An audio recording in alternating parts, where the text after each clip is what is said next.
ஒரு சீப்பு விற்கிற ஒரு கம்பெனி. ஒரு 3 பேர் செலக்ட் ஆகியிருக்காங்க. அதில் சேல்ஸ் பர்சனுக்கு, விற்பனை பிரதிநிதிகளுக்கு வச்ச ஒரு இன்டர்வியூவில் 3 பேர் செலக்ட் ஆகியிருக்காங்க. 3 பேருமே சமமான ஒரு குவாலிட்டியில் இருக்கிறாங்க. இப்போ இதில் யாரை தேர்ந்தெடுக்கலாம் அப்படின்ட்டு ஒரு வித்தியாசமான ஒரு களம் கொடுப்போம் அப்படின்ட்டு ஒருத்தரை கூப்பிட்டு அந்த ஒரு புத்த மடாலயம் இருக்குல்ல, அங்கே போய் சீப்பு ஆர்டர் எடுத்துகிட்டு வாங்கன்னு கையில் ஒரு 20 சீப்பை கொடுத்து அனுப்பி விட்டாங்க. அந்த பையன் நேராக உள்ளே போனார். புத்த மடாலயத்தில் எல்லோரும் எப்படி இருப்பாங்க? எல்லாம் பௌத்த துறவிகளாக மொட்டை போட்டு உட்காந்துருக்காங்க. இவர் இப்படியே பார்த்தாரு, இவங்ககிட்ட எப்படி விற்க அப்படின்னு ஒரு 1/4 மணி நேரம் உள்ளே இருந்துட்டு வெளியில் வந்தார். கேட்டாங்க, என்னப்பா ஆச்சு அப்படின்னு. எல்லாருமே மொட்டை அடிச்சிருக்காங்க சார், சீப்பு அவங்க யாருக்குமே தேவைப்படாது, இருந்தாலும் ஒரு 5 சீப்பு விற்றேன். எப்படிப்பா விற்ற? இந்த சீப்பை வச்சு தலை தான் வாரணும்னு நினைக்காதீங்க, முதுகு சொறிகிறது கூட இதை பயன்படுத்திக்கலான்னு சொன்னேன். சரின்னு ஒரு 5 வாங்கிக்கிட்டாங்க. வெரி குட் வெரி குட், போயிட்டு வா. 2வது ஆளை கூப்பிட்டாங்க, நீங்கள் போங்கன்ட்டு அவர்கிட்ட ஒரு 50 சீப்பை கொடுத்தாங்க. அவர் உள்ளே போயிட்டு ஒரு 1/2 மணி நேரம் கழித்து வெளியில் வந்தார். சார், ஒரு 30 சீப்பு விற்றுட்டேன். எப்படிப்பா விற்ற? இல்லை, அவங்க எங்களுக்கு தேவைப்படாதுன்னு சொன்னாங்க, வேறு யாரோ ஒருத்தர் ஏற்கனவே 5 சீப்பு வேறு விற்றுட்டான். அதனால் நான் என்ன சொன்னேன், உங்களுக்கு தேவைப்படாது, இந்த கோயிலுக்கு வர்றவங்க, சாமி கும்பிட வர்றவங்களுக்குலாம் இவ்வளவு தூரத்தில் வர்றாங்கள, முடி களைஞ்சு போகும்ல, அவங்களுக்காக வாங்கி வைங்கன்னு சொன்னேன். ஒரு 30 சீப்பு வாங்கிட்டாங்க. பரவாயில்லையே, வெரி குட். 3வது ஆள் அனுப்புனாங்க. உள்ளே போனார். 1 மணி நேரம் 1.5 மணி நேரம் ஆச்சு. 2 மணி நேரம் கழித்து திரும்ப வந்தார். என்னப்பா என்ன தான் பேசுனேன் அப்படின்னு. 1000 சீப்பு ஆர்டர் வாங்கியிருக்கேன், இன்னும் 1000 சீப்புக்கு ஆர்டர் கொடுத்துருக்காங்க அப்படின்னார். அப்படி என்னப்பா நீ பேசுன? உள்ளே போனேன் சார், ஏற்கனவே ஒரு 30 சீப்பு ஒரு இடத்துல வச்சுருந்தாங்க, 5 சீப்பு அவங்க செல்ஃபாக பயன்படுத்திக்கிட்டு இருந்தாங்க. என்ன செய்யலான்னு யோசிச்சு பார்த்தேன். அங்கங்கே புத்தருடைய பொன்மொழிகளை எழுதி வச்சாங்க. நான் புத்த மத தலைவர்கிட்ட போய், அந்த மட தலைவர்கிட்ட அப்பாயின்மெண்ட் வாங்கி அவர்கிட்ட போய் பேசினேன். சார், புத்தருடைய அருமையான பொன்மொழிகள்லாம் நீங்கள் எழுதி போட்டிருக்கிறீங்க, மக்கள் வந்து படித்து வீட்டுக்கு போகவங்கள மறந்துடுவாங்க, அவங்க மறக்காத அளவுக்கு அவங்க பயன்படுத்துகிற சீப்பில் இந்த பொன்மொழிகளை எழுதி எழுதி கொடுங்க, அவங்க வீட்லேயும் இருக்கும், அவங்க தினமும் பார்ப்பாங்க, புத்தரை மறக்காமல் இருப்பாங்க. 1000 சீப்பு ஆர்டர் கொடுத்துருக்காங்க சார், இன்னொரு 1000 சீப்பு 2 நாளில் ஆர்டர். அப்போ எந்த ஒரு இடத்துலையும் வாய்ப்பே இல்லாத இடத்தில் கூட வாய்ப்பை உருவாக்குகிறவன் தான் வெற்றியாளனாக மாற முடியும். வீட்டில் நம்ம சின்ன பிள்ளைகள் கூட நமக்கு சில நேரம் ஆசிரியராக மாறிடுவாங்க, பார்த்துருக்குறீங்களா? எங்கூட பட்டிமன்றம் பேசுகிற ஒரு அக்கா, அவங்க பையன் ரொம்ப நல்ல பையன், நல்லா படிப்பான், நல்ல குணம் உள்ள பையனும் கூட. அவன் அந்த தெருவில் இருக்கிற ஒரு ரவுடி பையன் கூட சேர்ந்து சுற்றிக்கிட்டே இருந்தான். இந்த அக்கா அவனை கூப்பிட்டு சொல்லியிருக்காங்க, டே அவங்க கூட சேராத. ஏன் சேரக்கூடாது? அவன் கெட்ட பையன், சேர்ந்தா கெட்ட பையன் கூட சேர்ந்தா நீயும் கெட்டு போயிடுவ. அவன் சிரிச்சுக்கிட்டே சொல்லியிருக்கான், நான் நல்ல பையனா கெட்ட பையனா? நீ நல்ல பையன்டா. அதுக்கு சொல்லியிருக்கான், கெட்ட பையன் கூட சேர்ந்து நான் கெட்டு போயிடுவேன்னு சொல்கிறியம்மா, என்ன மாதிரி நல்ல பையன் கூட சேர்ந்து அவன் நல்லவனாக மாறிடுவான்னு நீ ஏன் நம்ப மாட்டேங்கிற? பிள்ளைகள் எவ்வளோ தெளிவாக இருக்கிறாங்க பாருங்கள். நாம் பெரியவர்கள் ஒரே விதமான பார்வையில் வாழ்ந்து கொண்டு இருக்கிறோம், ஆனால் அடுத்த தலைமுறை இன்னும் இந்த மண்ணின் மேல் நல்ல நம்பிக்கையை விதைத்து கொண்டிருக்கிறார்கள் என்றால் அவர்கள் மாற்றி யோசிப்பவர்களாக இருக்கிறார்கள். என் ஃப்ரெண்டு ஒருத்தி எங்களுக்கெல்லாம் மெசேஜ் அனுப்புவாங்களா, நம்ம ஃப்ரெண்ட்ஸ் எல்லாம் குரூப் மெசேஜ் அனுப்பும்போது அந்த மெசேஜ் முடிகிற இடத்துல LIP அப்படின்னு அனுப்புவோம். LIP அப்படின்னா என்ன அப்படின்னு, லிவ் இன் பீஸ் அப்படின்னுச்சு. லிவ் இன் பீஸா? பொதுவாக ரெஸ்ட் இன் பீஸ்ன்னு தானே எல்லோரும் போடுவாங்க, நீ ஏன் இப்படி போடுற? அவள் கேட்டால், ரெஸ்ட் இன் பீஸ்னால் என்ன அப்படின்னா, இறந்தவங்க அமைதியாக இருக்கட்டும் அப்படிங்கிறதுக்காக அனுப்புறது. இறந்தவங்க அமைதியாக இருக்காங்களா இல்லையான்னு உனக்கு எப்படி தெரியும் அப்படின்னா, இல்லை இருக்கட்டும்னு சொல்லி தான். சரி, இறந்தவங்க அமைதியாக இருந்தால் என்ன, இல்லாட்டி தான் என்ன? உயிரோடு இருக்கிறவங்க தானங்க அமைதியாகவும் நிம்மதியாகவும் இருக்கணும், அதனால் லிவ் இன் பீஸ்ன்னு தான் நான் போடுவேன் அப்படின்னு அனுப்புனாங்க. உண்மையிலே அந்த சிந்தனை ஆச்சரியமாக இருந்தது. இப்போ நம்ம நிறைய பேர் வாழ்க்கையில் நல்லவங்களாக இருக்கணும், உண்மையாக இருக்கணும், நேர்மையாக இருக்கணும் அப்படின்லாம் நினைப்போம். நிறைய பேர் அரசு அதிகாரிகளாக இருக்கிறீங்க, இந்த துறையில் வந்து நேர்மையாக இருக்கிறதுங்கிறது ஒரு பெரிய சேலஞ்சு மாதிரி இன்றைக்கி காலகட்டத்தில் ஆயிடுச்சு. நம்ம நேர்மையாக இருக்கிறவங்களுக்கு முன்னாடி நிறைய பிரச்சனைகள் வந்து நிற்கும் இல்லையா? ஒரு அழகான பொன்மொழி, அப்படிப்பட்டவங்களுக்காக ஒரு பொன்மொழி படித்தேன்.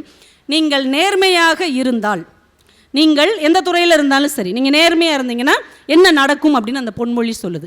நீங்கள் நேர்மையாளராக இருந்தால் அதிக பிரச்சனையை சந்திக்க வேண்டும். உண்மையா இல்லையா? உண்மைனா கை தட்டுங்க. நீங்கள் நேர்மையாளராக இருந்தால் அதிக பிரச்சனைகளை சந்திக்க வேண்டும். அதுக்கடுத்து அந்த பொன்மொழி முடிக்குது, அதே நேரம் எவ்வளவு பிரச்சனை வந்தாலும் உங்கள் நேர்மைக்கு முன்னால் அந்த பிரச்சனைகள் தூள் தூளாகி போகும்.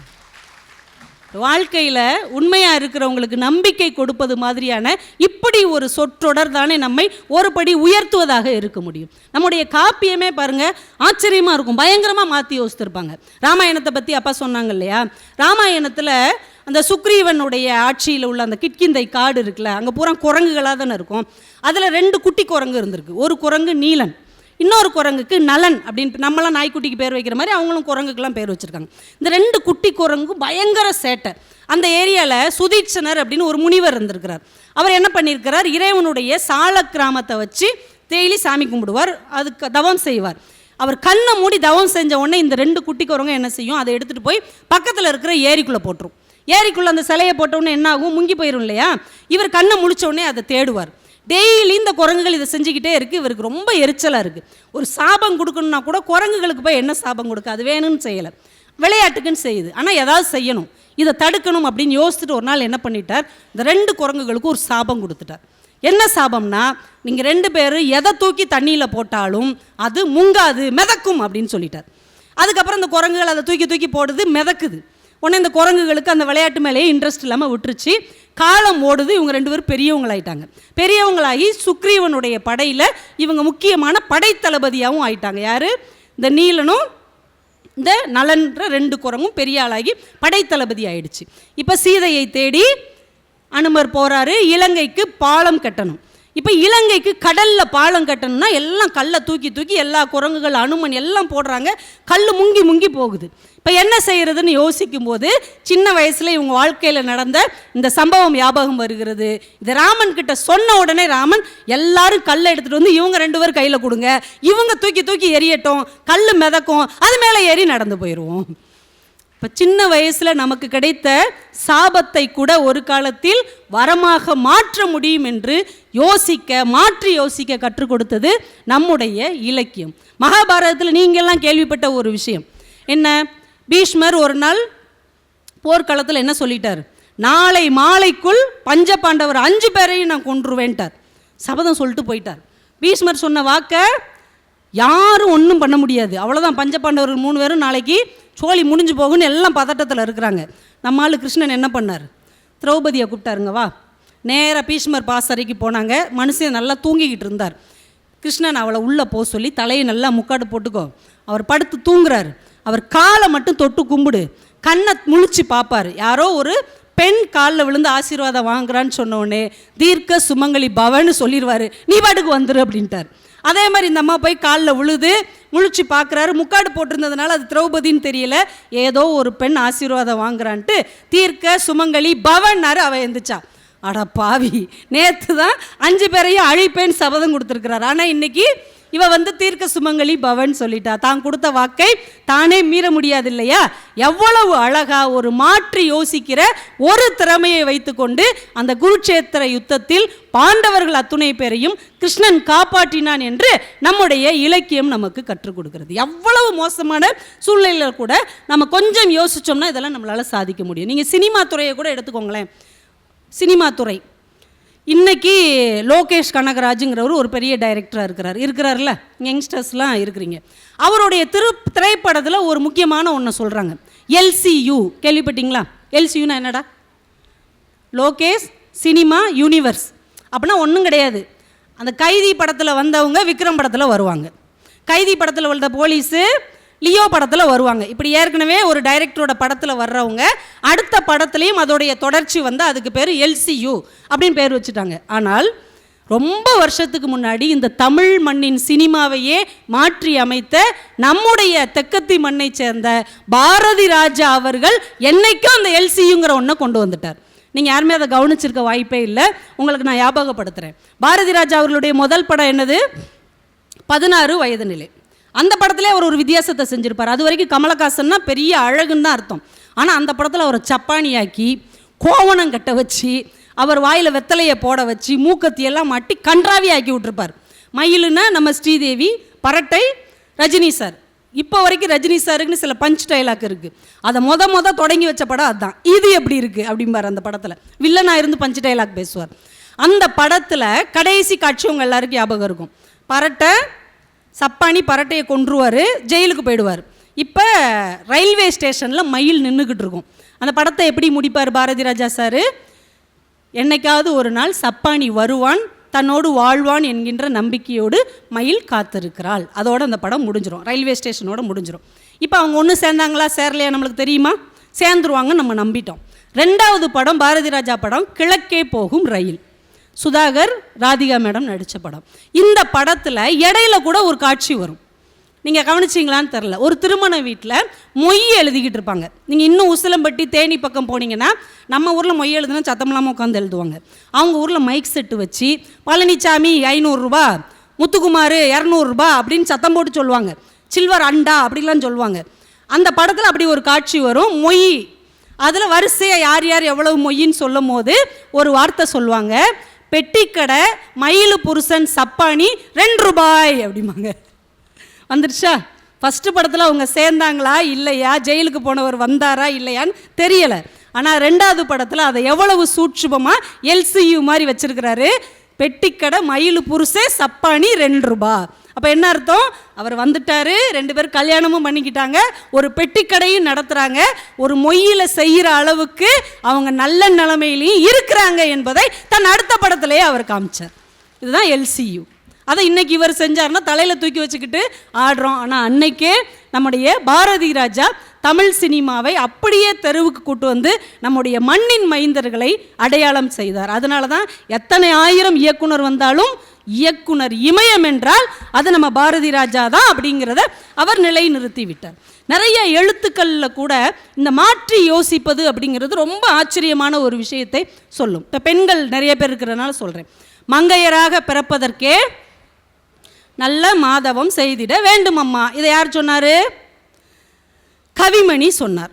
இது எல்லா மகளிர் தினத்துலேயும் எல்லாரும் போட்டு அடிச்சு கூட்டுக்கிட்டே இருப்போம், மேடையில் பேசுவோம், மங்கையராக பிறப்பதென்றாலும் சொல்லுவோம். என் ஃப்ரெண்டு ஒருத்தி அதை அப்படியே காப்பி பண்ணி கீழே ஒரு கமெண்ட் போட்டிருந்தா, மங்கையராக, இது பெண்கள் எல்லாருமே ரசிப்பீங்க, கண்டிப்பாக உணர்ந்திருப்பீங்க, ரசிப்பீங்கிறத விட, மங்கையராக பிறப்பதற்கே மாதவம் செய்திட வேண்டுமம்மா என்றார் கவிமணி. அதுக்கு கீழே, ஒருவேளை கவிமணி பெண்ணாக பிறந்திருந்தால் இப்படி எழுதியிருக்க மாட்டார். உண்மையே இல்லையாங்க? உண்மைனா நீங்கள் நல்லாவே கைதட்டலாம். ஒரு ஆணாக இருந்து கொண்டு பெண்ணாக பிறப்பது ரொம்ப சிறப்பு, பெண்கள் தான் சிறந்தவர்கள் சொல்லலாம். பெண்ணாக பிறந்து பாரு, அப்போ தான் தெரியும் அப்படிங்கிறத எவ்வளவு மாற்றி யோசித்து, அது அவ்வளோ பெரிய மனிதர் சொன்னால் கூட என்னுடைய பார்வையில் நான் இப்படித்தான் சிந்திக்கிறேன் என்று ஒருவரால் பதிவு செய்ய முடிகிறது என்றால் இதுதான் மாற்றி யோசிக்கிற ஒரு அழகான சிந்தனை. நம்ம கவிஞர்கள், எழுத்தாளர்கள், படைப்பாளர்களுக்கும் நமக்கும் என்ன வித்தியாசம் தெரியுமா? நாம் சில விஷயத்தை பொருள்படுத்தவே மாட்டோம். இதெல்லாம் நம்மளுக்கு ஒன்றா அப்படின்னு நம்ம அலட்சியப்படுத்துவோம் இல்லையா? அதை கூட மிகவும் பொருள்படுத்தக்கூடியவர்கள் கவிஞர்கள், படைப்பாளிகள், எழுத்தாளர்கள். அவங்க தான், அவங்களுக்கும் நமக்கு வித்தியாசம். நம்ம எதையெல்லாம் அலட்சியமாக கடந்து போகிறோமோ அதை தான் அவர்கள் லட்சியம் செய்வார்கள். கவிஞர் இசைன்னு ஒருத்தர், இப்போ குப்பை வண்டி போகுதுன்னு வைங்களேன், நம்மளை தாண்டி நீங்கள் என்ன பண்ணுவீங்க? நம்ம என்ன பண்ணுவோம்? குப்பை வண்டி போச்சுன்னா அப்படின்னுவோம். அதாவது மூடுறது தெரியாமல் அப்படி லைட்டாக, ஏன்னா அது ஒரு மாதிரியாக போகுது அப்படின்னு. அதுலேயும் ஒரு மனுஷன் தானே இருக்கிறான் அப்படின்னு நம்ம பெரும்பாலும் யோசிக்க மாட்டோம். அந்த குப்பை வண்டியை பற்றி யாராவது யோசிச்சுருக்கோமா? யோசிச்சதே கிடையாது. ஆனால் கவிஞர் இசை அப்படிங்கிறவர் குப்பை வண்டியை பற்றி ஒரு கவிதை, சின்ன கவிதை எழுதியிருக்கிறாரு. குப்பை வண்டிக்கு ஒரே ஒரு சோகம்தான். குப்பை வண்டிக்கெலாம் சோகம் இருக்குதான், நம்ம யாராவது யோசிச்சுருக்கோமா? குப்பை வண்டிக்கு ஒரே ஒரு சோகம்தான், குப்பை ஏதும் இல்லாத போதும் அதை குப்பை வண்டி என்றே அழைப்பது தான் அதற்கு சோகம். குப்பை வச்சுருக்கும் போது குப்பை வண்டின்னு சொல்கிறீங்க, குப்பையே இல்லாதப்போ கூட ஏயா என்னைய குப்பை வண்டின்னு சொல்கிறீங்க. அது வேதனைப்படுது பாருங்களேன். சில மனிதர்கள் குடிகாரர்களாக இருப்பாங்க, கோவக்காரங்களாக இருப்பாங்க, திடீர்னு திருந்திருப்பாங்க. திருந்தினால் நம்ம என்ன சொல்லுவோம்? அந்த குடிகாரர் இருக்கார்ல அப்படின்னு தான் சொல்லுவோம். இது ஒரு குப்பை வண்டியை வைத்து மட்டும் சொல்லப்பட்டதில்லை. நாம் என்னைக்கோ செஞ்ச ஒரு தவறை வைத்து இந்த சமூகம் நம்மை அடையாளப்படுத்தி கொண்டே இருக்கிறது இல்லையா, அதற்காகவும் சொல்லப்பட்டது தான். இப்படி யோசிப்பதற்கு படைப்பாளிகளை தவிர யாராலேயும் முடியாது. கவிக்கோ அப்துல் ரஹ்மான் அவர்கள் தான் சாக்கடையை பற்றி ஒரு கவிதை எழுதினார். சாக்கடைன்னு சொன்னோடனே நமக்கு லைட்டாக எரிச்சல் வருது இல்லையா? ஆனால் அவர் எழுதினார், சாக்கடையை அருவருக்காதே, சாக்கடையை அருவருக்காதே, அது உன்னை சுத்தம் செய்த நீர். சாக்கடை என்னது? நம்மளை சுத்தம் செய்த நீர். எவ்வளோ பெரிய சிந்தனை! இப்படியெல்லாம் சிந்திப்பதற்கு ஒரு கவிஞனால், ஒரு எழுத்தாளனால் மட்டும்தான் முடியுமே தவிர வேறு யாராலையும் முடியாது. இப்போ நம்ம பைக்கில் ஸ்பீடாக, அப்பா சொன்னாங்க பைக்கு பசங்களுக்கு வாங்கி கொடுக்காதீங்க, பொண்ணுங்கக்கிட்ட செல்ஃபோன் கொடுக்காதீங்க, அதெல்லாம் 100க்கு 100 உண்மை. சில நேரங்களில் சுதந்திரம் அப்படிங்கிற பேரில் எல்லாத்தையும் பிள்ளைங்களுக்கு கொடுத்துடவே கூடாது. ஆம்பளை பசங்க சின்ன பசங்களாக இருக்கும்போதே தயவு செஞ்சு பைக்கு கொடுத்துடாதீங்க. இந்த பைக்கு ஓட்டுறவங்கள்ட்ட வேகமாக போகாத, படக்குன்னு திரும்பி போகாத, ஹெல்மெட்டு போடாமல் போகாத, இப்படிலாம் எவ்வளவோ அறிவுரையை அரசாங்கம் சொல்லுது, பெற்றவங்க சொல்கிறோம், பள்ளிக்கூடத்தில் சொல்கிறாங்க, ஆசிரியர் சொல்கிறாங்க, போலீஸ்காரங்க சொல்கிறாங்க. எத்தனை பேர் கேட்டிருக்காங்க? யாராவது கேட்டிருக்காங்களாயா? சட்டம் போட்டிருக்காங்க, பனிஷ்மெண்ட்டு கொடுக்குறாங்க, யாராவது திருந்திருக்காங்களா? ஆனால் தக்கை வே பாபு அப்படின்னு ஒருத்தர் ஒரு கவிதை, இன்னும் 2 செய்தியில் முடிச்சிடறேன், நீங்களா கரசகசன்னு பேசி கிளம்பி போயிடாதீங்க தாயி, உங்களை நம்பி தான் வந்து உட்காந்துருக்குறேன். இன்னும் 2 செய்தியோட முடிச்சிடுறேன், சரியா? இவன் ரொம்ப நேரம் பேசுவா போல, வா போவோம் அப்படின்னு போயிடாதீங்க. இன்னும் 2 விஷயம் தான். தக்கை வே, ஏன்னா இதுதான் முக்கியமான விஷயம். தக்கை வே பாபு அப்படின்னு ஒருத்தர் ஒரு கவிதை எழுதியிருக்கிறார். நீங்கள் பைக்கில் வேகமாக போகும்போதோ, ஹெல்மெட் இல்லாமல் போகும்போதோ, ஒரு அசால்ட்டான வேகத்தோடு போகும்போதோ இந்த கவிதையை மனசில் வச்சுக்கோங்க. இல்லைன்னா இந்த கவிதையை நீங்கள் டைப் பண்ணி உங்களோட வேகமாக ஓட்டுற நண்பர்களுக்கு, வீட்டில் உள்ள உறவுகளுக்கு இதை அனுப்பிவிடுங்க. அவர் எழுதியிருக்கிறார், சற்று முன் இறந்தவனின் சட்டை பையில். ஒருத்தர் ஆக்சிடெண்ட் ஆகிட்டார், வேகமாக வந்து பைக்கில் ஆக்சிடெண்ட் ஆகிட்டார், கீழே விழுந்துட்டார். ஆக்சிடெண்ட் ஆகி கீழே விழுந்து கிட்டத்தட்ட ஸ்பாட் அவுட். இப்போ காவலாளிகள் வந்து நின்றுட்டாங்க, காவலர்கள் நிற்கிறாங்க. இதுதான் சிச்சுவேஷன், ஞாபகம் வச்சுக்கோங்க. பைக்கில் வந்து ஒருத்தர் ஆக்சிடெண்ட் ஆகி விழுந்துட்டார், கிட்டத்தட்ட செத்து போயிட்டார். அவர் பாக்கெட்டில் இருக்கிற செல்ஃபோன் ஒலிக்குது, காவல்துறைக்காரங்க 2 பேர் நிற்கிறாங்க. சற்று முன் இறந்தவனின் சட்டை பையில் செல்ஃபோன் ஒலித்து கொண்டே இருக்கிறது.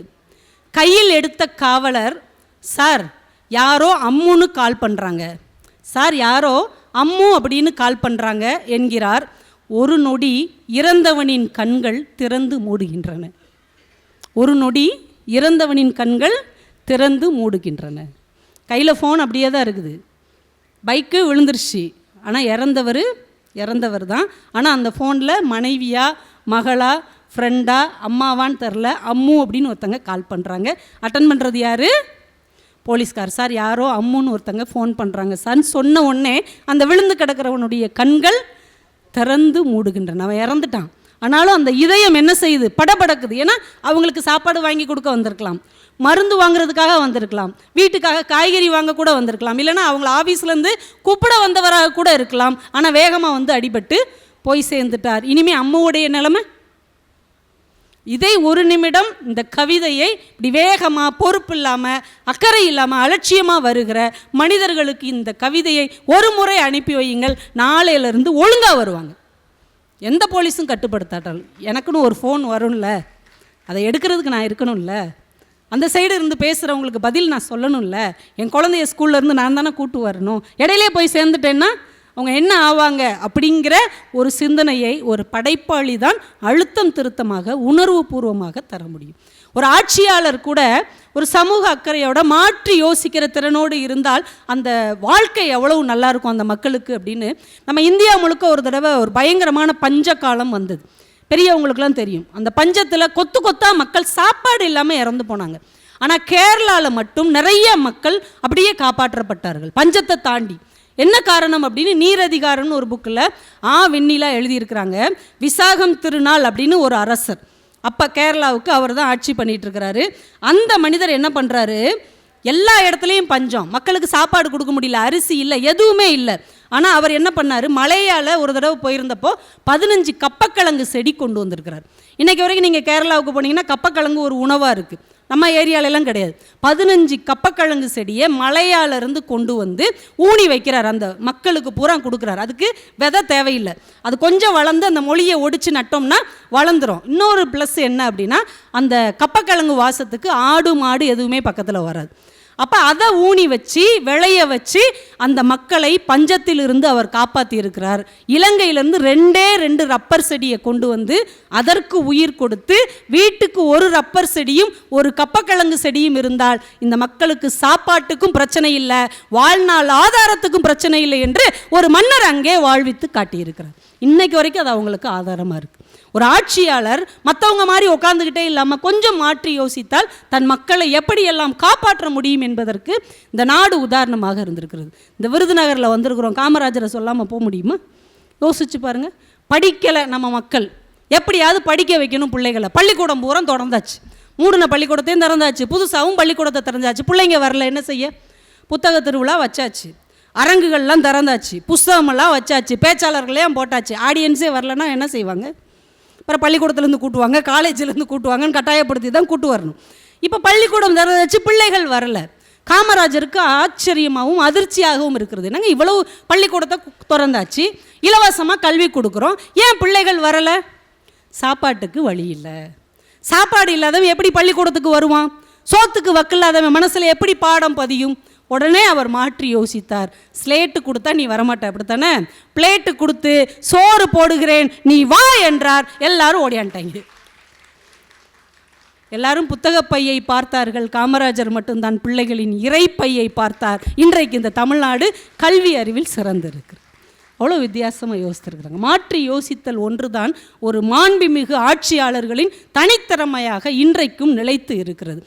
ஒன்று கடைசியாக சொல்லி முடிச்சிடுறேன். 2004 உலகத்திலே ரொம்ப பெரிய விருது அப்படின்னா அது நோபல் பரிசு தான், பெரிய பரிசு உலகத்திலே.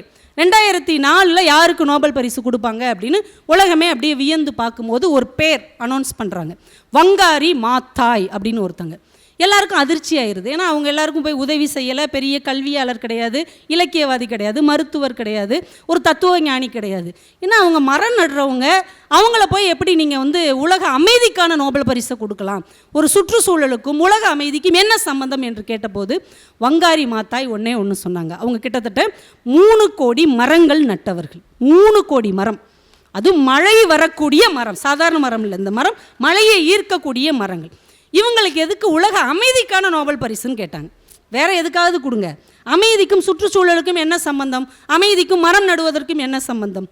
வங்காரி மாத்தாய் சிரித்து கொண்டே சொன்னார், 3வது உலகப் போர் என்று ஒன்று இந்த மண்ணில் நடந்தால் அது தண்ணீருக்காகத்தான் இருக்கும். ஏன் தண்ணீர் இல்லாமல் போகிறது? மழை இல்லாமல் போவதால் தண்ணீர் இல்லாமல் போகுது. ஏன் மழை இல்லாமல் போகிறது? மரங்கள் இல்லாமல் போனதால் மழை இல்லாமல் போகிறது. நான் மரங்களை நட்டிருக்கிறேன், மழையை வரவேற்கிறேன், அதனால் உலக அமைதிக்கு நான் காரணமாக இருக்கிறேன் அப்படின்னாங்க. அதை அவங்க அவ்வளோ சீக்கிரமாக செய்ய முடியலை. அவங்க கென்யாவில் சின்ன பிள்ளையாக இருக்கும்போது வீட்டை சுற்றி அத்தனை நீரோடைகள், ஆறு, குளம், அப்படியே இறங்கி போய் தண்ணி எடுத்துகிட்டு வருவாங்களாம். வெளிநாட்டுக்கெல்லாம் போய் படிச்சுட்டு ஒரு 30 வருஷம் கழித்து வந்து பார்த்தா பல கிலோமீட்டர் நம்மால் நடந்திருக்காங்க. நம்ம ஊரில் மாதிரி நொந்துட்டாங்க. எப்படி இருந்த நீர்நிலையெல்லாம் தொலைச்சிட்டிங்களடா பாவிகளான்னு மரம் நடுவதற்கு எல்லாரையும் அழைக்கிறாங்க. எல்லா மக்களும் சொல்கிறாங்க, மரம் வெட்டுனா காசு தருவாங்க, மரம் நட்டுனா யார் காசு தருவா? நம்ம கொடுத்தாங்க, நான் கொடுக்குறேன், மரம் நடுவதற்கு நான் காசு தருகிறேன் என்று மக்களை ஒன்று திரட்டினார்கள். அப்படியே எல்லாரும் சொன்னாங்க, இதை ஒருத்தி முயற்சி செஞ்சு ஏதாவது நடக்குமா? ஒருத்தி முயற்சி செஞ்சால் ஒரு நாட்டை மாற்ற முடியுமா? அதற்கு அந்த அம்மா சொன்ன ஒரு கதையை நான் உங்களுக்கு சொல்லிவிட்டு விடைபெறுகிறேன். ஒரு பெரிய காட்டில் நிறைய விலங்குகள், நிறைய மிருகங்கள், பறவைகள் இருந்தது. அதில் ஒரு சின்ன சிட்டுக்குருவி, ஹம்மிங் பேர்டுன்னு ஒன்று இருந்தது. திடீர்னு அந்த காட்டில் ஒரு பெரும் தீ ஏற்பட்டு காடே அப்படியே எரிஞ்சுக்கிட்டு இருக்கு. எல்லா விலங்குகளும் காட்டை விட்டு வெளியில் ஓடி வருது. யானை, புலி, மான் எல்லாம் தீ எரியுது, தீ எரியுது, வெளியே வாங்க, வெளியே வாங்கன்னு காட்டை விட்டு ஓடுது. ஆனால் இந்த ஹம்மிங் பேர்டு மட்டும் அப்படிலாம் ஓடாதீங்க, எப்படியாவது தண்ணி எடுத்து இந்த தீயை அணைப்போம் அப்படின்னு கூப்பிடுது. அதெல்லாம் வாய்ப்பே கிடையாது, இது பெரிய தீ, நம்மளும் அழிஞ்சு போயிடுவோம், எல்லாம் தப்பிச்சு ஓடுவோன்னு ஓடுறாங்க. ஆனால் அந்த சிட்டுக்குருவி மட்டும் யாரையும் கவனிக்காமல் ஓடி ஓடி ஒரு குளத்துலேருந்து தண்ணியை எடுத்துகிட்டு வந்து மேலே மேலே கொட்டிக்கிட்டு இருக்கு. இந்த மிருகங்களுக்கெல்லாம் ஆச்சரியமாகவும் சிரிப்பாகவும் இருக்குது. உனக்குன்னா பைத்தியமாக பிடிச்சிருக்கு, இவ்வளோ பெரிய தீயை உன் சின்ன அழகால் எடுத்து வருகிற தண்ணீரை வச்சு எப்படி அணைக்க முடியும்? அந்த சிட்டுக்குருவி பதில் சொல்லியிருக்கு, என்னால் அணைக்க முடியுமா முடியாதான்னு எனக்கு தெரியாது, இத்தனை நாள் இதுதான் எனக்கு வீடு தந்தது, சாப்பாடு தந்தது, இருப்பதற்கு இடம் தந்தது, அது அழிவதை என்னால் பார்த்து கொண்டு இருக்க முடியாது. ஒன்றும் உதவி செய்வேன், இல்லைன்னா அதோடு சேர்ந்து அழிந்து போவேன், அதுதான் என்னுடைய அறம் என்று அது பேசியது. ஒரு சிட்டுக்குருவிக்கு இருக்கிற அறம் கூட நமக்கு இருக்கவில்லையே என்று எல்லா மிருகமும் திரும்பி வந்து தண்ணியை ஊத்துச்சான், அந்த தீ அணைந்ததாம். வங்காரி மாத்தாய் சொன்னார்கள், நான் இப்போது செய்ய ஆரம்பித்திருக்கிற வேலை அந்த சிட்டுக்குருவியின் வேலை. ஒரு நாள் எல்லோரும் என்னோடு வருவீர்கள், நம் நாட்டையே நம்மால் பசுமையான நாடாக மாற்ற முடியும் என்று சொன்னார்கள். சில காலத்திலே அதை மாற்றி 3 கோடி மழை தரும் மரங்களை நட்டு உலக அமைதிக்கான நோபல் பரிசை பெற்றார்கள் என்றால், என் இனிய விருதுநகர் மாவட்டத்தை சார்ந்த பெருமக்களே, நாம் வாழ்க்கையிலையும் நிறைய விஷயங்களை கடந்து போய்கொண்டே இருக்கிறோம். ஆனால் முடிந்த அளவு சக மனிதர்களுடைய வாழ்க்கையில் ஒரு சின்ன ஹம்மிங் பேர்டை போல ஒரு எளிய உதவியை, ஒரு மானுட அறத்தை பதிவு செய்பவர்களாக இருப்போம். அதற்கு ஆதாரமாக அடிப்படையாக இருக்கக்கூடிய புத்தகங்களை வாசிப்போம். மாற்றி யோசிப்பதின் மூலமாக இந்த மானுட குலத்தை காப்போம் என்று சொல்லி வாய்ப்பு கொடுத்த அத்தனை நல்ல உள்ளங்களுக்கும் நன்றி கூறி விடைபெறுகிறேன். நன்றி.